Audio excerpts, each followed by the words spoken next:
साल 2012 याद है ना वो वक्त जब पूरी दुनिया में एक अजीब सी हलचल और खौफ का माहौल था। हर तरफ बस एक ही चर्चा थी कि दुनिया खत्म होने वाली है। और ये सारा डर किस बात पर टिका था? एक प्राचीन कैलेंडर की गलत समझ पर। आज के इस विश्लेषण में हम उसी कैलेंडर और उसके पीछे की उस असाधारण सभ्यता के असली रहस्यों को डिकोड करेंगे। तो आइए बिना किसी देरी के इस रोमांचक सफर पर चलते हैं और माया सभ्यता का सच समझते हैं। हॉलीवुड फिल्मों ने तो जैसे इस डर को और हवा दे दी थी। साल 2006 में आई एपोकलिप्टो और 2009 की ड्रामा फिल्म 2012 ने तो दुनिया को सच में डरा दिया था। पर्दे पर दिखाया गया कि 21 दिसंबर 2012 को सब कुछ पानी में डूबकर तबाह हो जाएगा। लेकिन असलियत क्या थी? असलियत यह है कि ये एक बेहद उन्नत और समझदार समाज था, जिनका कैलेंडर बस अपने एक चक्र यानी एक साइकिल के अंत तक पहुंचा था। ये दुनिया का अंत बिल्कुल नहीं था, बल्कि सिर्फ एक कैलेंडर का रीसेट होना था। हॉलीवुड की कहानी भले ही शानदार हो, पर असली माया सभ्यता का इतिहास उससे कहीं ज्यादा दिलचस्प है। इनकी प्राचीनता का अंदाजा लगाना हो तो जरा समय में 8000 साल पीछे चलते हैं। कल्पना कीजिए, मध्य अमेरिका के घने जंगलों में खानाबदोश कबीले रहा करते थे। ये वो दौर था जब सिंधु घाटी सभ्यता के हड़प्पा और मोहनजोदड़ो का नामो निशान तक नहीं था। चीन में कोई बड़े निर्माण नहीं हुए थे और मिस्र के पिरामिडों को बनने में भी अभी 4000 साल बाकी थे। आज हम 2026 के आधुनिक युग में बैठे हैं, लेकिन इस टाइमलाइन को देखने से ही साफ हो जाता है कि माया लोग अपने समय से कितने आगे थे। तो इतनी पुरानी सभ्यता ने अपना साम्राज्य कैसे खड़ा किया? चलिए माया सभ्यता के उदय की कहानी जानते हैं। मानव इतिहास के सबसे बड़े टर्निंग पॉइंट्स में से एक की कल्पना कीजिए। ये लोग सालों से जंगलों में भटक रहे थे, हर दिन सिर्फ शिकार और फल फूल की तलाश। लेकिन फिर उन्हें मिलता है एक जादुई पौधा, जिसे आज हम मक्का या कॉर्न कहते हैं। मक्के की बस इस एक खोज ने उनके रोज रोज शिकार करने का तनाव खत्म कर दिया।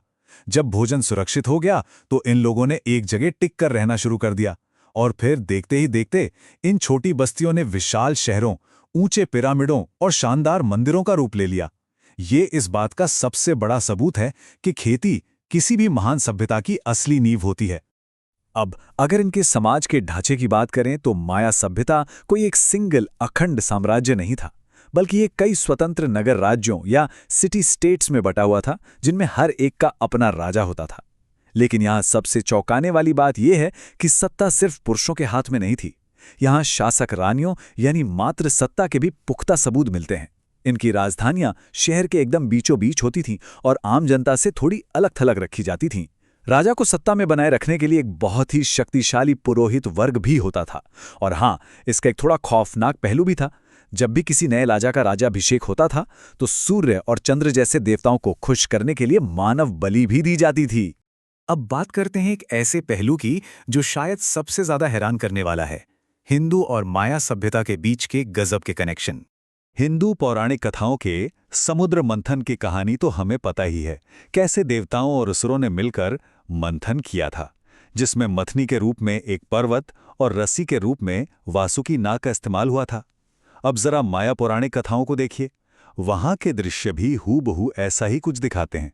वहां भी एक कछुआ है, एक मथनी है और एक सांप को रस्सी की तरह इस्तेमाल करते हुए दिखाया गया है।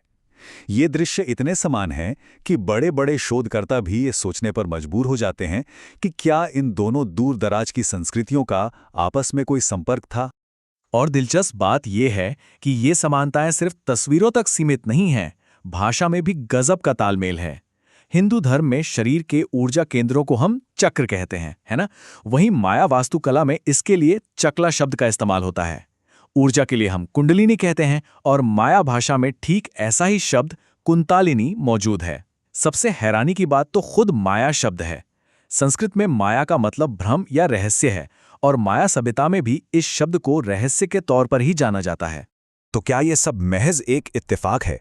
विद्वान बीजी सिद्धार्थ का शोध इस पर एक बहुत ही दिलचस्प सिद्धांत पेश करता है।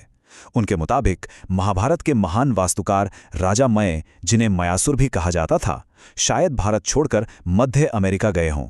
इसके अलावा माया खंडरों में स्वास्तिक के निशान और हाथियों के प्रतीक भी मिले हैं, जो प्राचीन भारत से सीधा मेल खाते हैं। कुछ सिद्धांतों में तो इनका संबंध नागालैंड के नागा कबीलों से भी जोड़ा जाता है। हम यहाँ कोई एक पक्ष नहीं ले रहे, लेकिन सच कहें तो ये सिद्धांत अपने आप में सोचने पर मजबूर जरूर करते हैं। इन सारी कड़ियों को जोड़ते हुए एक और टाइमलाइन का कनेक्शन सामने आता है। विद्वानों ने पाया है कि जिस समय सीमा के आसपास माया कैलेंडर की शुरुआत होती है, ठीक उसी समय के आसपास भारतीय मान्यताओं में कलयुग की शुरुआत भी मानी गई है ना? एकदम अचंभित कर देने वाली बात। इतने समृद्ध इतिहास के बाद ये सभ्यता आखिर दुनिया के सामने वापस कैसे आई? चलिए इनकी पुनर्खोज और सुलझे हुए रहस्यों पर एक नजर डालते हैं। साल 1840। ये वो साल था जिसने इतिहास के पन्नों को पलट कर रख दिया।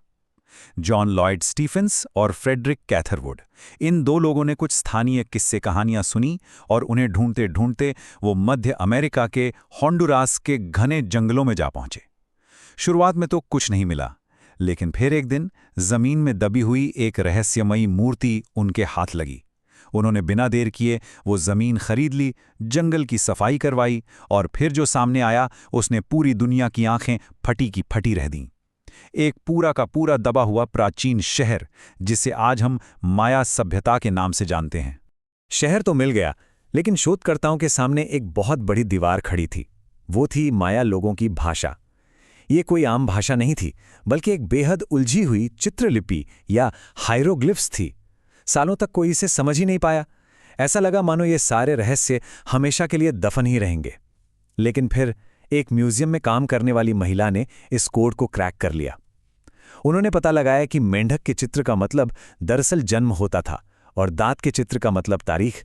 बस इस एक चाबी के मिलते ही राजाओं के नाम, उनके शासन के साल और इस पूरी महान सभ्यता का इतिहास दुनिया के सामने खुल गया।